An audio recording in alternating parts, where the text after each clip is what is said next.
wadhkur abdana Daud, dan ingatlah wahai Muhammad hamba kami yang bernama Daud. Nah, Allah memuji Nabi Daud sebagai abdana, hamba kami. Nah, penghambaan itu ada tiga. Ada ubudiyah amma, ada ubudiyah khassa, ada ubudiyah khassatul khassa. Ya, ubudiyah amma itu penghambaan secara umum. Semua makhluk Allah adalah hambanya Allah, beriman atau tidak beriman. Kalau ubudiyah khassa, ini khusus untuk yang beriman saja. Kalau ubudiyah khassatul khassa, ini ubudiyahnya para nabi. Makanya Nabi Muhammad SAW disebutkan dalam momentum yang paling istimewa, yaitu Isra Mi'raj, subhanalladzi asra bi'abdihi. Bukan bi nabihi, bukan bi rasulihi, tapi bi abdihi. Nabi Isa ketika mendeklarasikan dirinya, inni abdullahi, ya inni Abdullah, sesungguhnya aku adalah hambanya Allah, bukan aku adalah rasulnya Allah. Inni Abdullah. Nah, kita ini hambanya Allah menurut klaim kita. Kalau secara umum masuklah gitu loh. Kalau secara khususnya khusus nggak masuk. Kita bukan nabi. Pilihan kita itu di ya ubudiyah amma atau ubudiyah khoso. Nah, khoso ini kita ngaku ya Allah kami ini hambamu. Tapi masalahnya Allah ngakui nggak kita sebagai hambanya? Nah, kalau Nabi Daud diakui, wadhkur abdana Daud. Nah, kalau Nabi Sulaiman, wa wahabna li Daud Sulaiman, ini ayat yang ke-30. Ni'mal abdu. Nah, Nabi Daud abdana, hamba kami, Nabi Sulaiman ni'mal abdu, sebaik-baik hamba. Nah, maka nggak bisa generasi ini kalau diamputasi dari tujuan dasar manusia dalam kehidupan ini, yaitu menjadi hambanya Allah.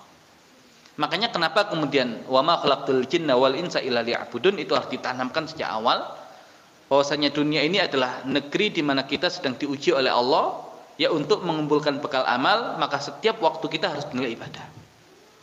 Dan tadi ditafsirkan illa liya'rifun, kecuali agar mereka mengenalku. Oh, berarti Nabi Sulaiman itu di awal dikenalkan oleh bapaknya tentang Allah Subhanahu wa taala. Karena kalau sudah kenal kepada Allah Subhanahu wa taala, maka setiap aktivitasnya itu bernilai ibadah. Nah, Nabi Daud itu tadi wadhkur abdana Daud dzal aid innahu awwab. Ya, kalau awwab diterjemahkan hamba yang sangat taat. Tapi awwab itu sebetulnya hamba yang selalu kembali kepada Allah. Itu Nabi Daud. Nabi Sulaiman juga sama, innahu awwab. Ya ni'mal abdu innahu awwab. Gimana cara kembali kepada Allah? Kalau dia bisa mengenal Allah lewat ciptaannya, setiap melihat ciptaan ingat Allah. Ketika dia bisa mengenal Allah lewat af'alnya, setiap ada peristiwa ingatnya Allah. Ketika bertasbih dengan baca kitab suci, yang diingat adalah Allah. Nah, makanya mengenal Allah melalui tiga wasilah itu mau tidak mau. Karena dengan cara itu kita selalu akan kembali kepada Allah Subhanahu wa taala. Dan dengan cara itu setiap amal kita akan bernilai ibadah karena kita sambungkan dengan Allah Subhanahu wa taala. Nah, makanya kalau kemudian beberapa waktu yang lalu kita lebih kepada konsep. Nah, kita buktikan secara langsung ini real terjadi di zaman Nabi Sulaiman, yang beliau itu dididik oleh Nabi Daud dengan konsep yang seperti itu. Nah, ketika orang-orang itu yang modelnya seperti itu, biasanya kalau melakukan kesalahan sedikit atau sesuatu yang tidak ideal, itu sudah merasa apa? Seakan kesalahan besar. Kan para nabi itu maksum. Ya, para nabi itu maksum. Tapi kalau kemudian melakukan hal yang tidak ideal sedikit saja, itu merasa perlu beristighfar. Nah, makanya Nabi Daud di surat Shad ayat yang ke-24, yang ketika kedatangan bisa jadi bukan dua orang, banyak orang yang mengantarkan dua orang yang berselisih. Ya, karena tasawwarul mihrab, tasawwaru al mihrab, bukan tasawwara, tapi tasawwaru. Ya, walaupun yang berselisih dua. Nah, wa dhanna Dawudu annama fatannahu fastaghfara rabbahu wa kharra raki'an wa anab. Nah, ini Nabi Daud merasa bersalah. Kenapa? Karena tadi memutuskan tanpa mendengar pihak satunya, walaupun sudah jelas yang ini zalim. Nah, ini kan ketidakidealan, itu sudah merasa begitu.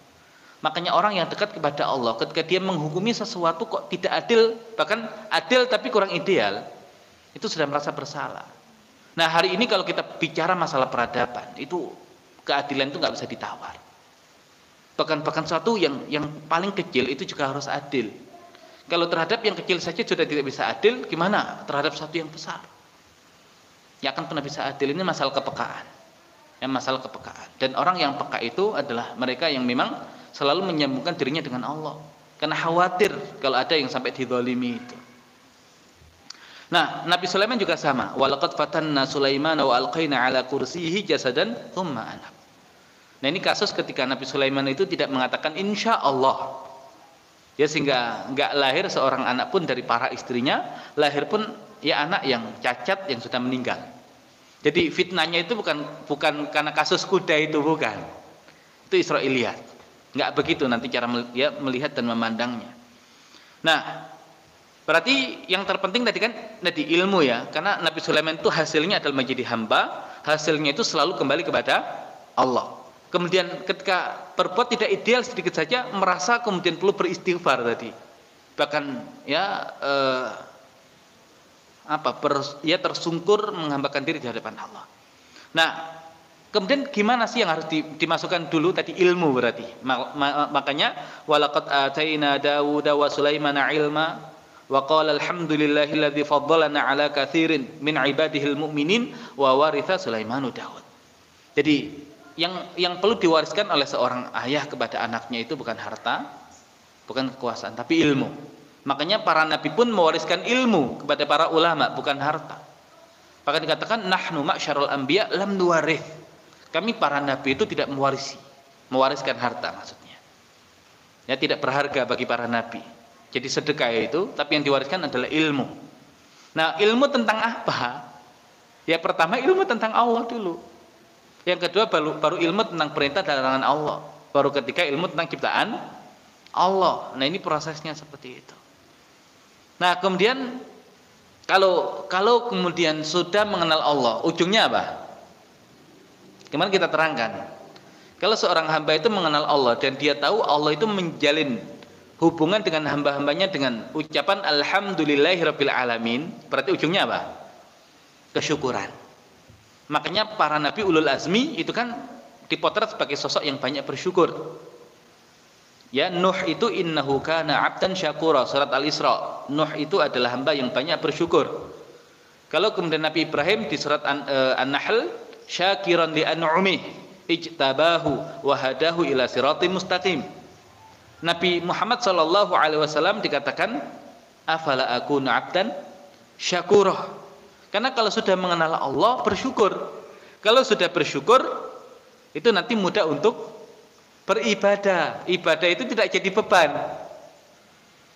Ya, ibadah itu jadi kebutuhan. Dan bahkan Allah sudah baik kepada kita, masa Allah minta ibadah saja tidak kita laksanakan. Padahal kita. Makanya Nabi Sulaiman tadi mengatakan wa man syakara wa may yashkur fa inna ma yashkuru li nafsihi. Siapa yang bersyukur, hakikatnya bersyukur untuk dirinya sendiri. Dan dia tahu Allah itu ghaniyun. Allah itu Maha Kaya, enggak butuh itu. Nah, makanya dikatakan di surat Saba, ya di surat Saba ayat yang ke-13.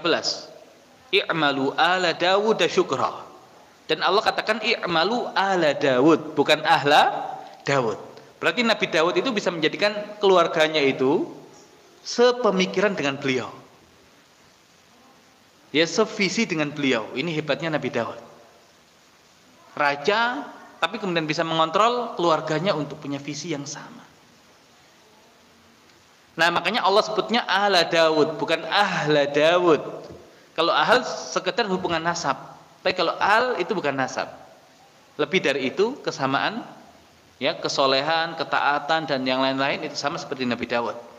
Nah, i'malu ala Dawud syukra. Nah, syukur ini menjadi motivasi untuk beramal. Wa qalilun min ibadiyah syakur. Dan sedikit dari hamba-hambaku itu yang syakur, yang banyak bersyukur. Ibad untuk hamba beriman atau tidak? Ibad itu untuk hamba beriman atau tidak? Untuk yang beriman. Dan di antara yang beriman saja, yang syakur itu sedikit. Jadi makanya nggak cukup hanya dengan keimanan. Ya, dari hamba-hamba yang beriman itu imannya dinaikkan sampai kemudian dia mengenal Allah dan bersyukur di atas setiap curahan nikmat Allah. Nah, ini yang sedikit. Nah, kita butuh generasi yang sedikit ini ya untuk mengawal peradaban itu. Ya.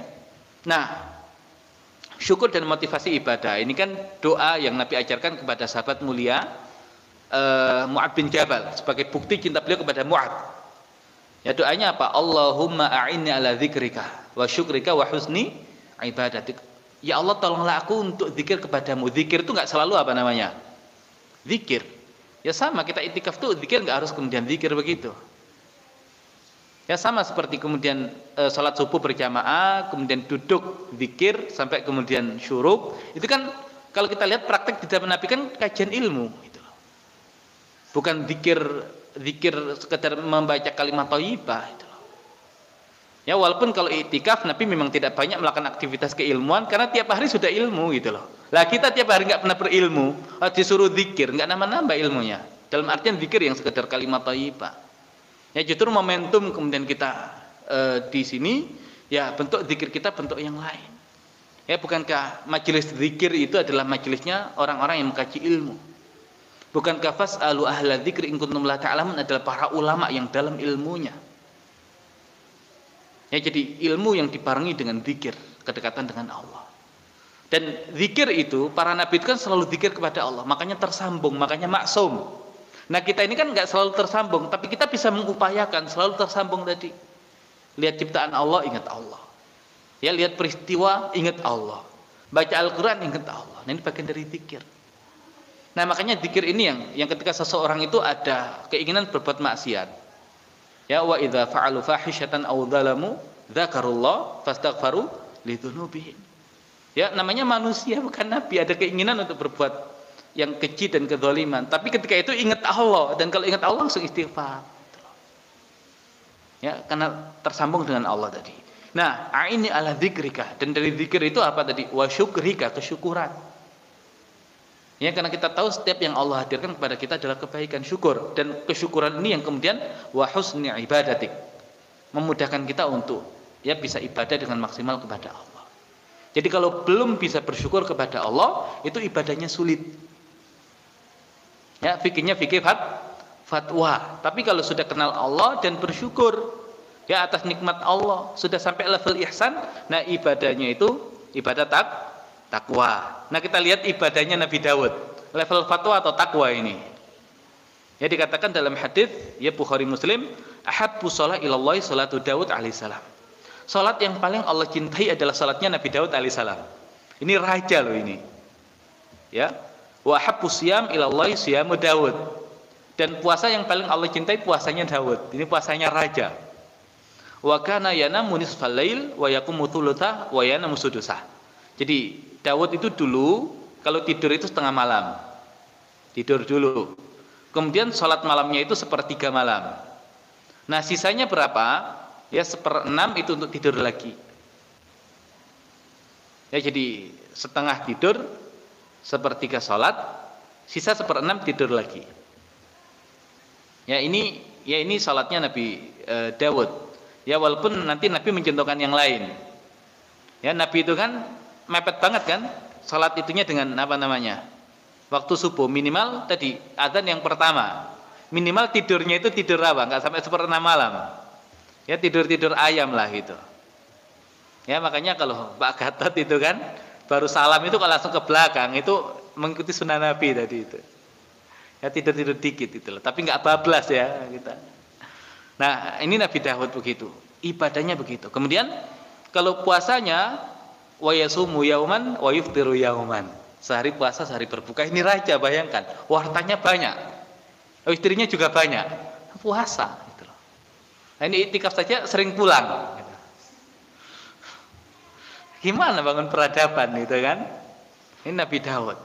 Nah, level ibadahnya begitu karena sampai ke level kesyukuran ketika mengenal Allah tadi itu. Nah, kita lihat bagaimana agar memanage agar hati ini tidak condong kepada dunia.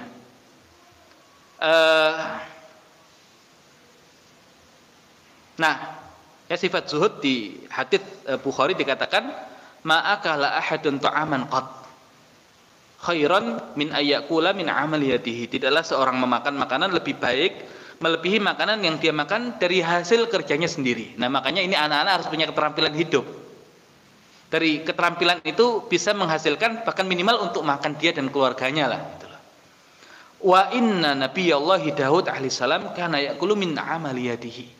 Dan Daud alaihissalam itu, ya Nabiullah Daud alaihissalam tidak makan kecuali dari hasil kerjanya sendiri. Beliau raja, tapi nggak ngambil itu. Ya, dari mana beliau ngasih makan keluarganya? Dari menganyam besi untuk baju perang itu, nah itu yang kemudian dijual ya untuk kebutuhan keluarga beliau. Ini raja loh. Nggak manfaatkan tadi kedudukannya, kekuasaannya, hartanya banyak, tapi nggak digunakan untuk keluarganya. Yang dikasih untuk keluarganya itu yang terbaik dari hasil jerih payahnya sendiri. Nah, makanya dari satu keterampilan menghasilkan di sumber pemasukan. Makanya anak-anak kita itu harus punya tadi. Sehingga kalau sudah punya keterampilan itu mereka fokus nanti kalau kemudian ilmu segala macam bisa fokus. Karena sudah ada sesuatu yang bisa untuk mencukupi kebutuhan keluarganya. Nah, berarti sehari puasa, sehari berbuka. Dan berbukanya itu pun tadi dari sedikit yang beliau hasilkan dari pekerjaan beliau. Nah, kemudian nanti Nabi Sulaiman ya ini kan kenapa kemudian anak kita itu kita anggap seperti dewasa. Ini kasus ketika Nabi Daud memutuskan perkara, itu kan nanti di samping beliau ada Nabi Sulaiman. Ini ya beliau sudah dewasa gitu loh. Jadi ketika anak balik itu jangan anggap sebagai anak-anak. Oh, dia nggak besar-besar, nggak dewasa-dewasa dia. Nah, makanya wa Dawud wa Sulaiman id yahkumani fil harth id nafashat fihi ghanamul qaum wa kunna li hukmihim syahidin. Dan ingatlah kisah Daud dan Sulaiman di waktu keduanya memberikan keputusan mengenai tanaman. Karena tanaman itu dirusak oleh kambing-kambing kepunyaan kaumnya. Fafahamnaha dan kami menyaksikan keputusan yang diberikan oleh mereka itu. Fafahamnaha Sulaiman, dan kami berikan pemahaman yang lebih baik pada Sulaiman. Wa kullan ataina hukma wa ilma, walaupun masing-masing keduanya kami berikan hikmah dan ilmu. Jadi Nabi Daud itu menyiapkan Nabi Sulaiman untuk jadi raja dengan keilmuan yang ditanamkan di awal. Ketika ada perkara itu nanti Nabi Daud memutuskan perkara. Nah, minta pendapat Nabi Sulaiman begitu. Dan ternyata pendapat Nabi Sulaiman lebih tepat menurut Allah Subhanahu wa taala. Jadi jangan kemudian meremehkan anak kecil. Ya, bagi kita anak kecil enggak ada anak kecil. Ketika dia 7 tahun mumayyiz. Ya sudah bahkan diajari untuk taklif ibadah. Dan kalau dia balik, dia dewasa, setara dengan kita, enggak ada beda. Nah, maka bisa jadi walaupun kita punya pengalaman lebih, tapi dia punya pemahaman yang dalam bisa jadi. Nah, makanya dalam majelis-majelis itu ya kalau bisa anak-anak itu yang ngumpulnya dengan orang dewasa. Kalau anak-anak dibiarkan ngumpul dengan anak, enggak ngaji, main, oh masih anak-anak, gitu ya. Ya enggak sekedar makan itu makan, ya tapi mencari-cari makanan, namanya anak-anak. Nah, tapi kalau kemudian kita posisikan, ya kamu sudah dewasa. Ya kalau kamu dewasa, lihat orang dewasa kayak gimana sih. Ya kalau itikaf ya begini, kalau makan ya begini, kalau apa begini. Nah, itu yang harus kita mulai sadarkan anak-anak kita. Kalau nggak begitu ya nggak akan lahir Sulaiman. Yang ada turun turun daripada ayahnya. Kalau Nabi Sulaiman dia naik. Karena bahkan di level mudanya itu sudah disejajarkan dengan ayahnya. Nah, sisa usianya itu untuk naik tadi itu. Ya. Nah, kemudian sampai kecintaan terhadap jihad. Ya, walaupun cinta pada jihad tapi tidak mengabaikan ya untuk tugas sebagai seorang raja. Nah, wa wahabna li Dawud Sulaiman ni'mal 'abdu innahu awwab. Id 'urida 'alaihi bil 'ashi as-safinatul jihad. Ya, ketika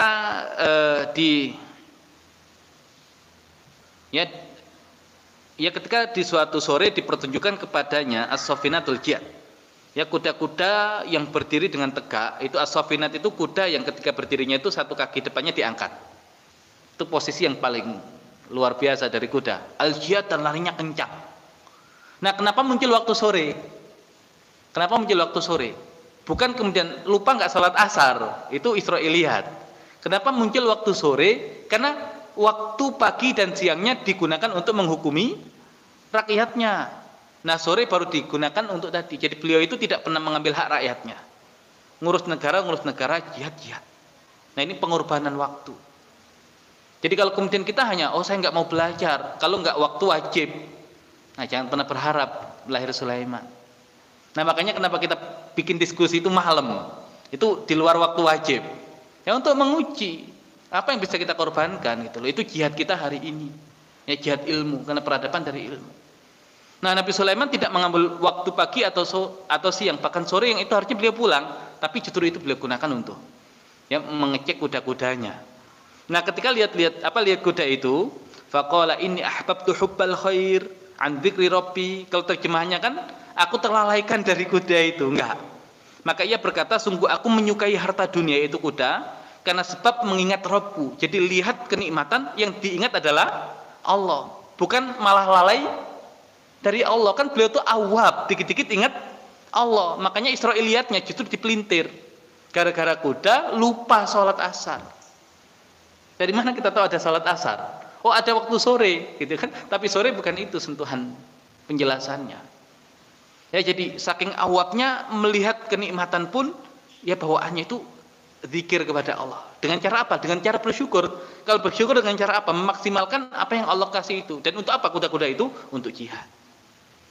Ya, kemudian ketika ya lari itu kan tadi hatta tawarat bil hijab. Jadi kudanya itu lari dengan kencang, saking kencangnya kemudian tertutup, tidak terlihat. Bukan kemudian mataharinya terbenam nggak terlihat, kudanya lari dengan sangat kencang sehingga dalam waktu sekejap itu sudah nggak terlihat. Nah ketika lihat kuda kok luar biasa begitu, rudduha ya alai, bawa sini kuda-kudanya itu. Ya, fatafiqa mashan bisuqi wal anak. Ya kemudian ngelus-ngelus apa? Ya, asuk, kakinya itu dipijit-pijit, dielus-elus, kemudian lehernya itu. Kalau dikatakan disembelih, harusnya kan anaknya dulu, lehernya dulu baru kakinya.